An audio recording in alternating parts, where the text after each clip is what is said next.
नमस्कार दोस्तों। ज्ञान बिंदु जीएस एकेडमी के रोशन आनंद सर का जो है बिहार पुलिस का प्रैक्टिस सेट उनको हम सॉल्व करेंगे, जो कि बिहार पुलिस का एग्ज़ाम जो है बहुत नज़दीक है। इसीलिए जितना हो सके उतना प्रैक्टिस कीजिए। तो देखिए हम इस प्रैक्टिस सेट को सॉल्व करते हैं। बहुत ही अच्छा प्रश्न है दोस्तों। रोशन आनंद सर के द्वारा जो है सेट किया गया प्रश्न बहुत अच्छा रहता है, इसलिए इस प्रश्न को कर लीजिए। और ये जो है दोस्तों, ये नया टेस्ट सीरीज जो चालू हुआ वो टेस्ट सीरीज है। ये पुराना वाला टेस्ट सीरीज नहीं है। बहुत सारे चैनल पे आपको पुराना वाला टेस्ट सीरीज मिलेगा, लेकिन ये न्यू वाला टेस्ट सीरीज है। तो देखिए क्या है पहला प्रश्न।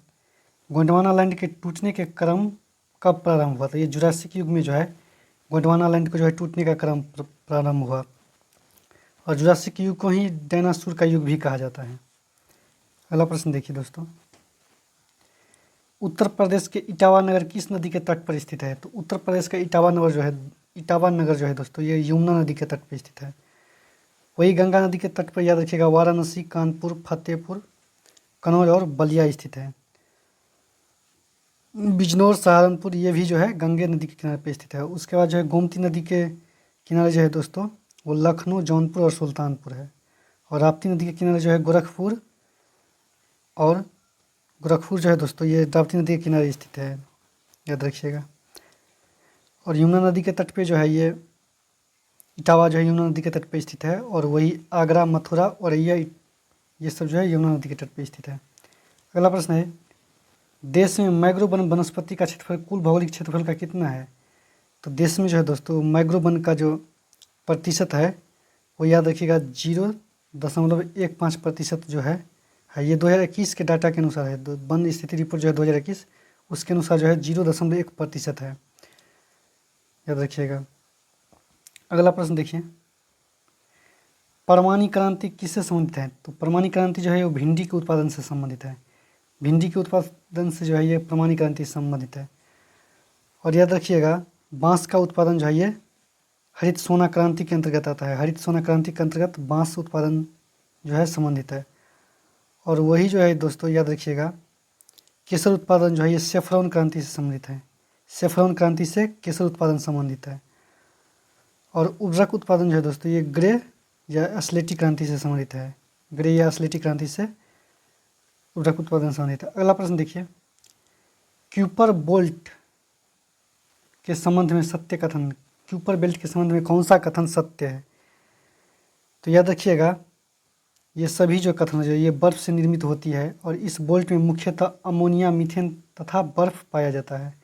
और इसका खोज है 1992 में हुई थी इसकी खोज। और ये उपयुक्त में से सभी जो है ये क्यूपर बेल्ट के बारे में सही है दोस्तों।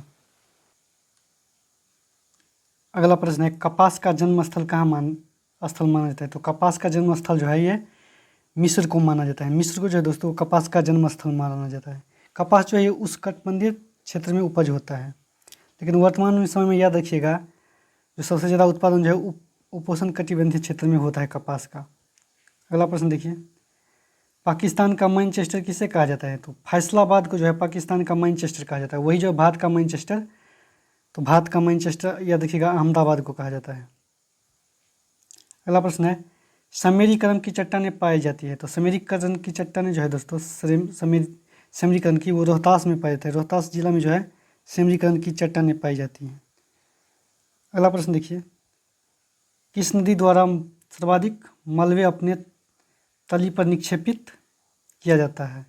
तो ये कोसी नदी का जो है मलबा जो है दोस्तों, कोसी नदी जो है अपना मलबा सबसे ज़्यादा तली पर निक्षेपित करता है।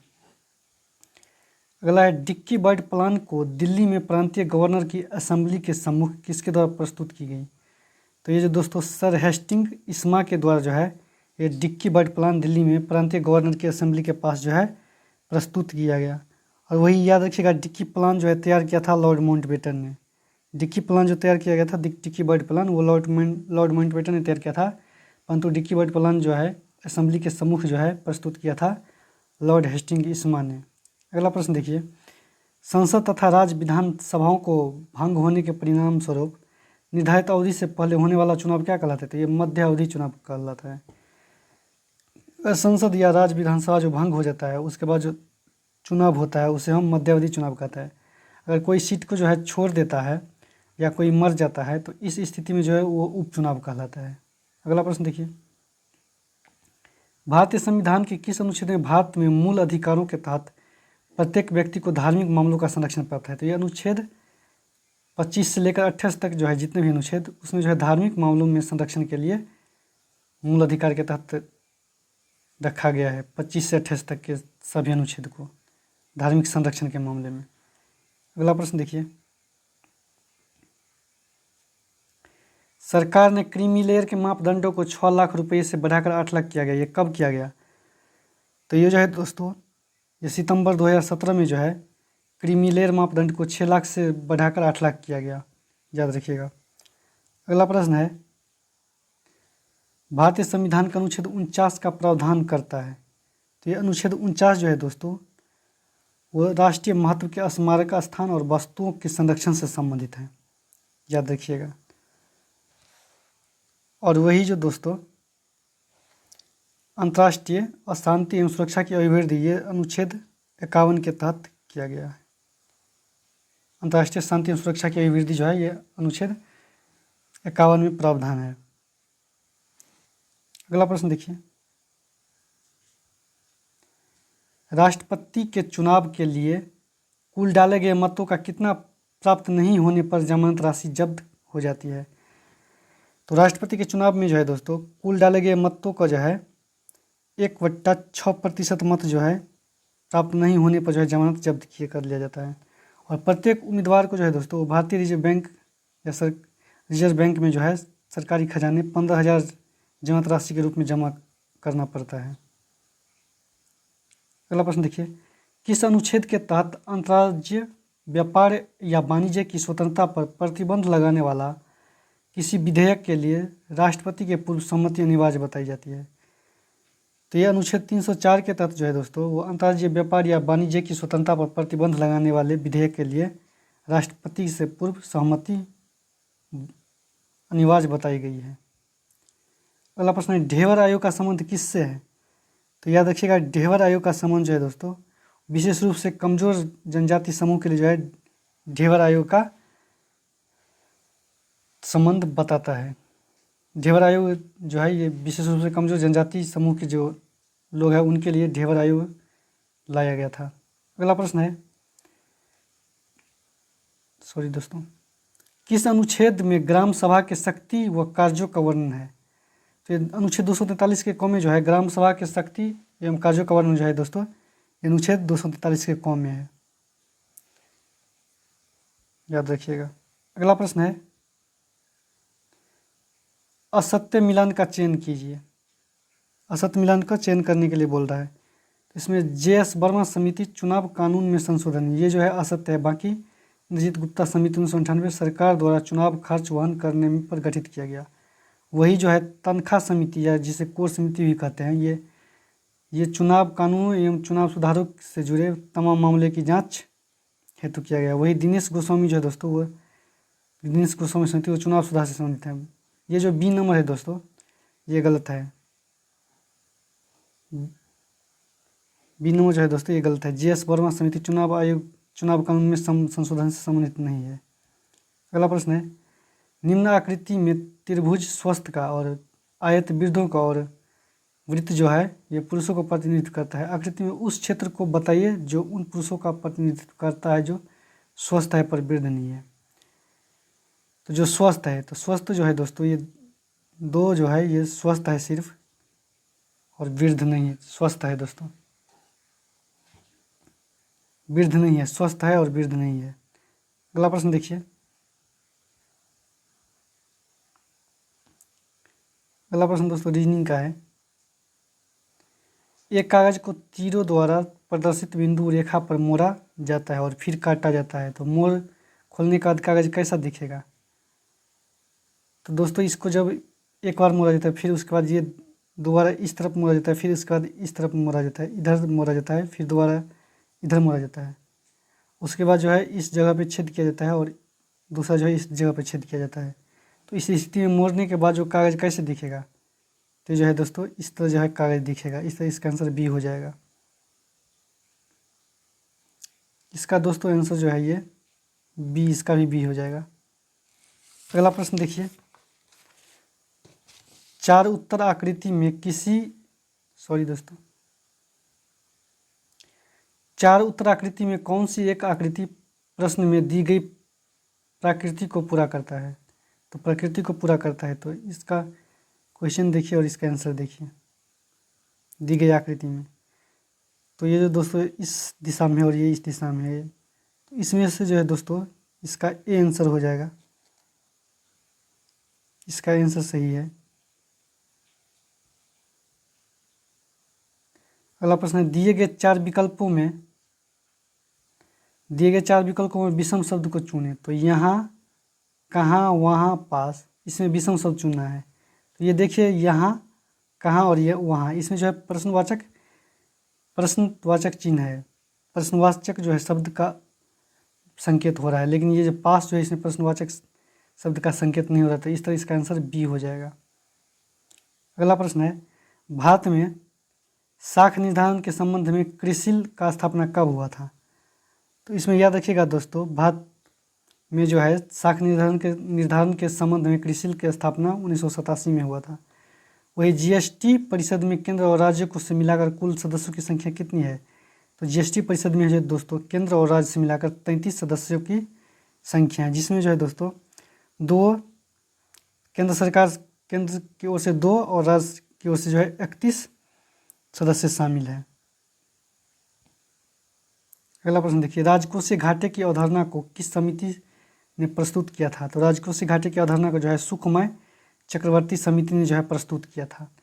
अगला है, स्वामित्व योजना कब प्रारंभ हुआ? तो स्वामित्व योजना जो है दोस्तों वो 24 अप्रैल 2021 को जो है पंचायती राज दिवस के अवसर पे जो है चालू किया गया था स्वामित्व योजना। तो इस तरह इसका आंसर जो है दोस्तों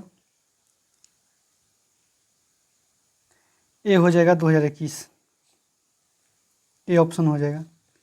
अगला प्रश्न देखिए, ऑपरेशन फ्लड अथवा श्वेत क्रांति किस पंचवर्षीय योजना में प्रारंभ किया गया? तो ये चतुर्थ पंचवर्षीय योजना में जो है प्रारंभ किया गया था। 1970 में जो है चतुर्थ पंचवर्षीय योजना में जो है ऑपरेशन फ्लड अथवा श्वेत क्रांति जो है प्रारंभ किया गया था। अगला प्रश्न है, लोकलेखा निधि का प्रावधान किस अनुच्छेद में किया गया है? तो लोकलेखा समिति का प्रावधान जो है दोस्तों वो याद रखिएगा अनुच्छेद 266 के 2 में जो है किया गया है लोकलेखा निधि का प्रावधान। अगला है, जेंडर बजटिंग का सबसे पहला प्रयोग किस देश में किया गया? तो ऑस्ट्रेलिया में जो है जेंडर बजटिंग का प्रयोग 1982 में सर्वप्रथम किया गया था। ऑस्ट्रेलिया में जेंडर बजटिंग का प्रयोग। अगला प्रश्न है, आज़ादी से लेकर अब तक भारतीय रुपये का कितना बार अवमूल्यन किया गया? तो अब तक जो है दोस्तों आज़ादी से लेकर अभी तक जो है दोस्तों ये 3 बार जो है भारतीय रुपये का उन्मूलन हुआ। प्रथम बार जो है 19 सितंबर 1949 को जो है अवमूल्यन हुआ। उसके बाद जो है दूसरी बार जो है दोस्तों 5 जून 1966 को जो है अवमूल्यन हुआ था, क्योंकि उस समय में जो है चीन से युद्ध हुआ था। उसके बाद जो है पाकिस्तान से भी युद्ध हुआ था। उसी कारण जो है अर्थव्यवस्था चरमरा गई थी, इसलिए जो है 1966 में हुआ था दूसरी बार। और तीसरी बार जो है याद रखिएगा जुलाई 1991 में हुआ था। जुलाई 1991 में जो है तीसरी बार हुआ था रुपया का अवमूल्यन। दोस्तों यहाँ से जो है मैथ का 33 नंबर से जो है 33 से लेकर 40 तक जो है मैथ का क्वेश्चन चालू होता है। अगर आप लोग कमेंट कीजिएगा तो अलग से जो है छोटा सा वीडियो बना करके मैथ को हम प्रैक्टिस कर देंगे। अगला प्रश्न देखिए, निम्न में से कौन सा आवेग का उदाहरण नहीं है? तो आवेग के उदाहरण के बारे में बोल रहा है। तो ये जो है ऊंचाई से कूदने पर चोट लगना, ये जो है दोस्तों आवेग का उदाहरण नहीं है। बाकी कराटे के खिलाड़ी द्वारा हाथ के प्रहार से ईंटों की पट्टी को तोड़ना, ये आवेग का उदाहरण है। गद्दा या मिट्टी के फर्श पर गिरने पर सीमेंट से बनी हुई फर्श पर गिरने की तुलना में कम चोट लगता है, ये भी आवेग का उदाहरण है। अधिक गहराई तक कील को गाड़ने के लिए भारी हथौड़े के उपयोग किया जाता है, ये भी आवेग का उदाहरण है। ऊंचाई से कूदने पर चोट लगाना, ये जो दोस्तों है ये न्यूटन के जो है तृतीय नियम का उदाहरण है। ये न्यूटन के जो है तृतीय नियम का उदाहरण है, याद रखिएगा। आवेग बराबर जो है दोस्तों याद रखिएगा सूत्र, आवेग बराबर बल गुना समय अंतराल होता है। अगला प्रश्न है, यदि दो गैसों का अनुभार क्रम से m1 एवं m2 है तथा उसमें ध्वनि का चाल क्रमशः V1 तथा V2 हो तो सही संबंध क्या होगा? तो याद रखिएगा सही संबंध जो है दोस्तों ये V हो जाएगा, V1/V2 बराबर M2/M1। यहाँ पे जो है ध्वनि की चाल जो है दोस्तों वो गैसों के घनत्व अथवा अनुभार के जो है वर्ग के व्युत्क्रमानुपाती होते हैं, याद रखिएगा। अगला प्रश्न है विशिष्ट ऊष्मा का मान सर्वाधिक होता है, तो विशिष्ट ऊष्मा का सर्वाधिक मान जो है दोस्तों वो पानी में होता है। सर्वाधिक मान जो है दोस्तों वो पानी में होता है, याद रखिएगा। विशिष्ट ऊष्मा का सर्वाधिक मान जिसमें 1 कैलोरी प्रति ग्राम सेल्सियस होता है। सर्वप्रथम किसने प्रकाश का वेग ज्ञात किया था? तो रोमर ने जो है दोस्तों सर्वप्रथम प्रकाश का वेग ज्ञात किया था, रोमर ने। ये जो है बृहस्पति ग्रह को उपग्रह को गति को देखकर जो है इस वेग को ज्ञात किया था। अगला प्रश्न है विशिष्ट चालकता की SI इकाई क्या है? तो विशिष्ट चालकता का SI इकाई ओम मीटर होता है, ओम प्रति मीटर होता है दोस्तों, याद रखिएगा। प्रतिचुंबकीय पदार्थ है, तो प्रतिचुंबकीय पदार्थ जो है एंटीमनी जो है प्रतिचुंबकीय पदार्थ है। एक्स किरणों का पता लगाने के लिए हम प्रयोग करते हैं, तो एक्स किरणें का पता लगाने के लिए हम बेरियम प्लेटिनो साइनेट का प्रयोग करते हैं। अगला प्रश्न है भारतीय राष्ट्रीय संघ का नाम बदलकर किसके सुझाव पर भारतीय राष्ट्रीय कांग्रेस कर दिया गया? तो ये दादा भाई नौरोजी के कहने पर जो है भारतीय राष्ट्रीय संघ का नाम बदलकर भारतीय राष्ट्रीय कांग्रेस किया गया। अगला प्रश्न देखिए प्रथम विश्व युद्ध के दौरान किस भारतीय नेता ने अमेरिका की यात्रा की? तो ये लाला लाजपत राय के द्वारा जो है प्रथम विश्व युद्ध के दौरान अमेरिका का यात्रा किया गया। और लाला लाजपत राय ने जो है गैरिबाल्डी, शिवाजी और श्री कृष्ण पर जो है अपनी जीवनी लिखी थी। किस वायसराय के कार्यकाल में भूटान युद्ध हुआ था? तो ये लॉर्ड जॉन लॉरेंस के समय में जो है भूटान का युद्ध हुआ था। बुरुजहोम एवं गुफकराल नामक स्थान किस काल के हैं? तो ये नवपाषाणिक काल के जो है बुरुजहोम एवं गुफकराल नामक स्थल जो है ये नवपाषाणिक कालीन युग का है। भद्रबाहु ने कल्पसूत्र को किस भाषा में लिखा था? तो ये संस्कृत भाषा में जो है भद्रबाहु ने कल्पसूत्र को लिखा था। अगला प्रश्न है चोलकालीन मुद्रा नियमन से संबंधित समिति को क्या कहते हैं? तो इसे याद रखिएगा दोस्तों, चोलकालीन मुद्रा जो है नियमन संबंधित से जो है पोनवरियम जो है चोलकालीन मुद्रा नियमन से संबंधित समिति को कहते हैं, पोनवरियम। अगला प्रश्न है गजनवी वंश का संस्थापक अल्पतगिन प्रारंभ में क्या था? तो ये एक तुर्क दास था, अल्पतगिन जो है एक तुर्क दास था। अगला प्रश्न है अकबर द्वारा पराजित मालवा के शासक बाज बहादुर और उसकी पत्नी रूपमती का समाधि कहाँ है? तो अकबर द्वारा पराजित मालवा के शासक बाज बहादुर और उसके पत्नी रूपमती का जो है दोस्तों वो समाधि याद रखिएगा उज्जैन में है।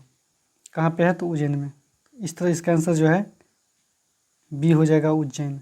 सुमेलित कीजिए, बिहार के व्यक्ति एवं उसकी विशेषता से संबंधित है, तो इसको जो है सुमेल करने के लिए बोल रहा है।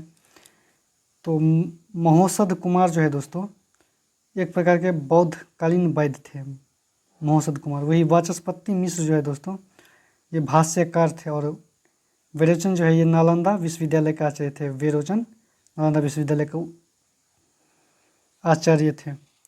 इस तरह इसका आंसर जो है दोस्तों सी हो जाएगा। अगला है प्रार्थना समाज के संस्थापक कौन थे?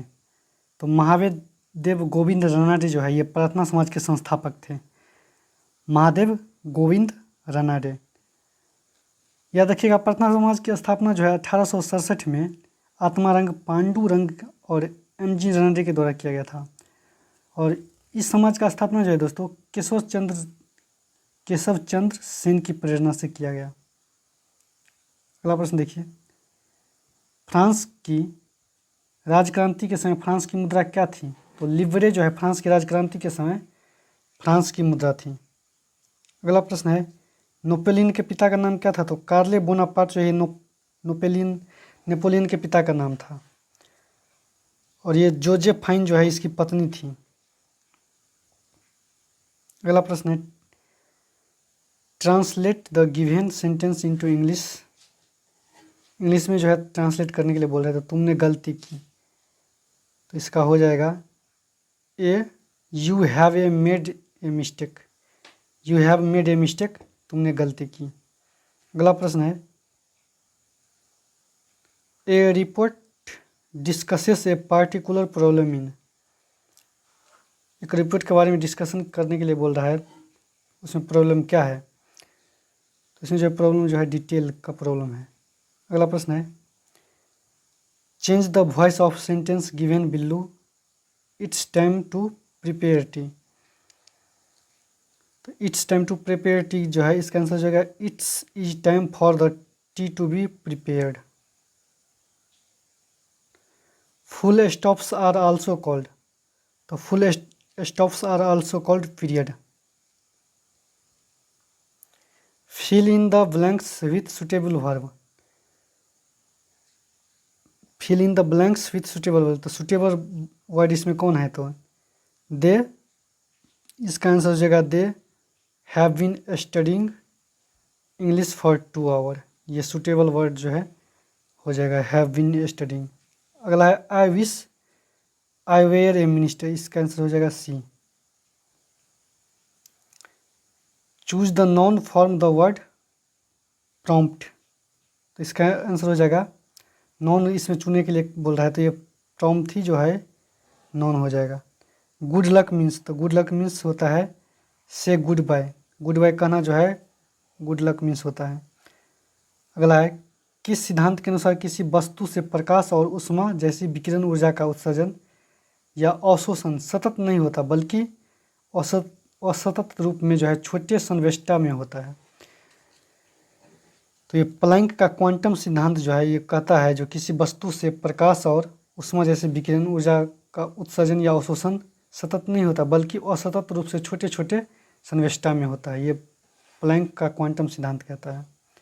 अगला प्रश्न है निम्न में से कौन सा एक हाइड्रा अम्ल है, तो हाइड्रा अम्ल जो है दोस्तों HCl हाइड्रोक्लोरिक अम्ल जो है एक प्रकार का हाइड्रा अम्ल होगा, तो इस तरह इसका आंसर सी हो जाएगा।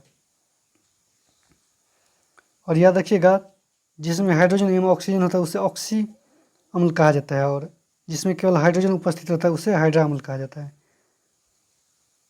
अगला प्रश्न है सूची का मिलान कीजिए, तो बॉयल का नियम, तो इसमें जो है दोस्तों बॉयल का नियम जो हो जाएगा V व्युत्क्रमानुपाती 1/p, और चार्ल्स का नियम जो है दोस्तों वो चार्ल्स का नियम V व्युत्क्रमानुपाती T हो जाएगा, और दाब का नियम जो है P व्युत्क्रमानुपाती T हो जाएगा।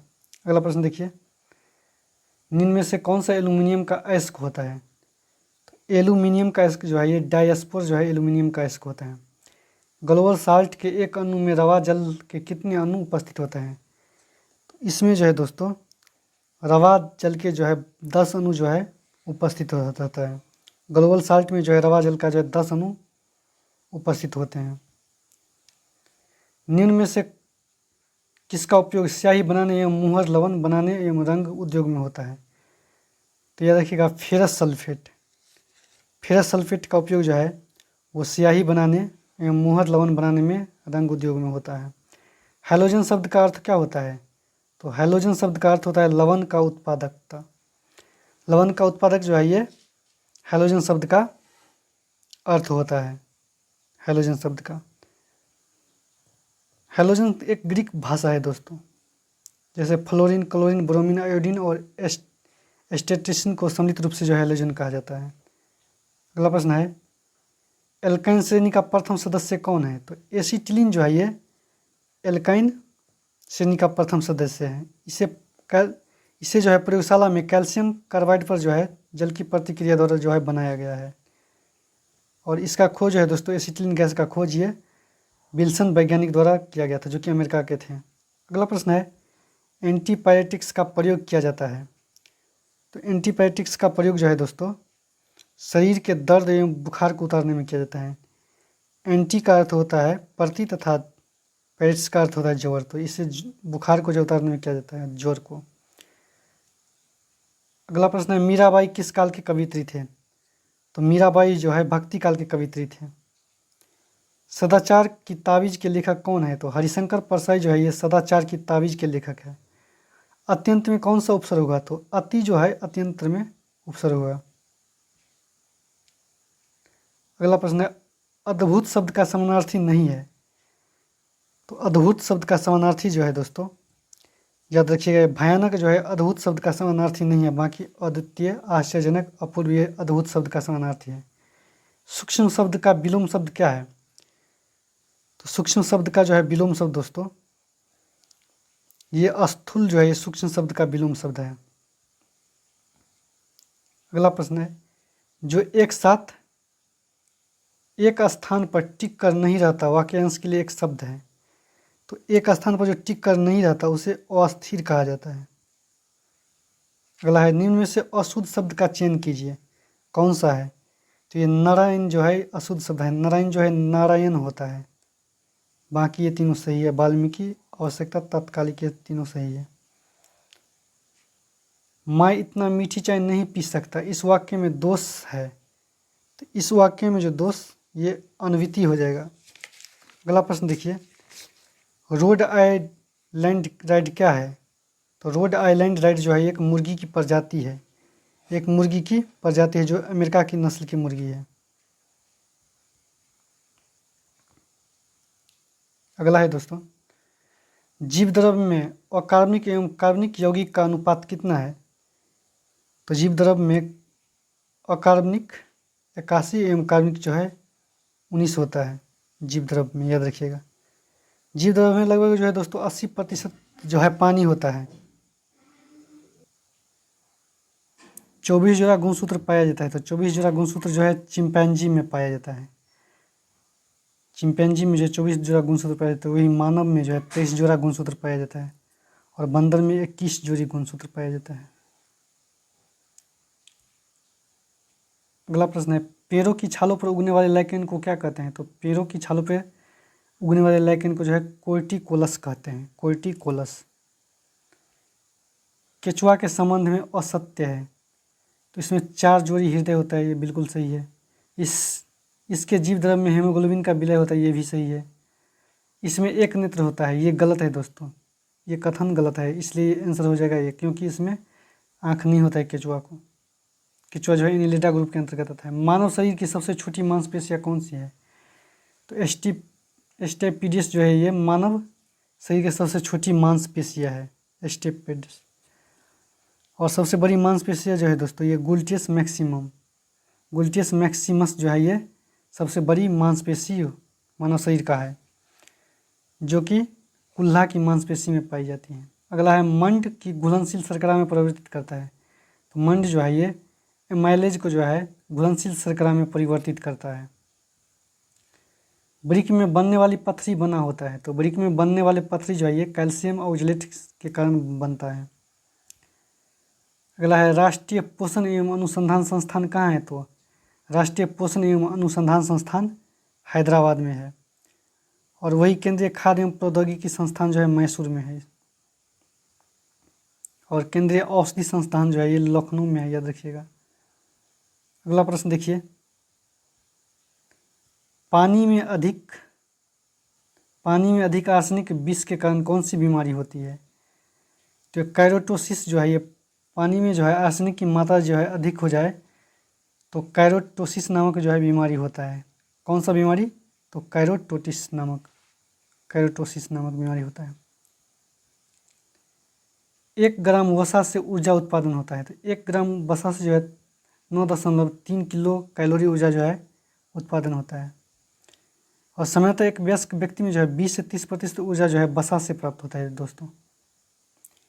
केंद्रीय बजट 2023-24 के अनुसार चालू वित्त वर्ष में भारत की आर्थिक विकास दर कितनी रहने का अनुमान है? तो ये 7% रहने का अनुमान है। सभी गांवों में ऑप्टिकल फाइबर बिछाने का लक्ष्य भारत सरकार की आगामी लक्ष्य कब तक है? तो ये 2025 तक जो है सभी गांवों में ऑप्टिकल फाइबर बिछाने का लक्ष्य है भारत सरकार का। अगला है नॉर्मन बोरलॉग फील्ड अवार्ड से किसे सम्मानित किया गया? तो ये स्वाति नायक को जो है दोस्तों, स्वाति नायक को जो है नॉर्मन बोरलॉग पुरस्कार से सम्मानित किया गया क्योंकि ये उड़ीसा के कृषि वैज्ञानिक थी। ये 2023 का प्रतिष्ठित पुरस्कार नॉर्मन बेरलॉग पुरस्कार है। अगला है 17वां प्रवासी भारतीय दिवस 2023 में कहाँ मनाया गया? तो 2023 में जो है कहाँ पे? ये इंदौर, मध्य प्रदेश के इंदौर में जो है 17वां प्रवासी भारतीय दिवस मनाया गया। वही एक पंचायत में एक खेल का मैदान योजना किस राज्य में प्रारंभ किया गया? तो ये केरल में प्रारंभ किया गया। केरल में जो है दोस्तों एक खेल मैदान योजना, एक पंचायत में एक खेल मैदान योजना का जो है प्रारंभ किया गया केरल में। तो आज का सेशन समाप्त हुआ दोस्तों। अगर वीडियो अच्छा लगे तो लाइक शेयर सब्सक्राइब